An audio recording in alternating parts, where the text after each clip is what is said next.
Here's how to change the background color of a PDF file online for free.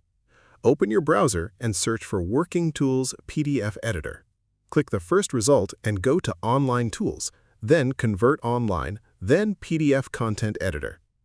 Select Change PDF Background Color. Upload the PDF file you want to edit. Once uploaded, you will see a color picker on the right side. Click it and choose whatever background color you want to apply to the document. You can preview how it looks before committing.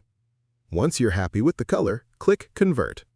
The tool processes your file and applies the background color across all pages. Click Download to save the updated PDF to your computer. A tip: if you're changing the background for readability purposes, a light cream or soft gray tends to reduce eye strain much better than pure white for long documents. If you're changing it for branding purposes, match your chosen color to your brand palette using the hex code input for precision. If this helped you out, hit that subscribe button for more straight-to-the-point tutorials on Step by Click.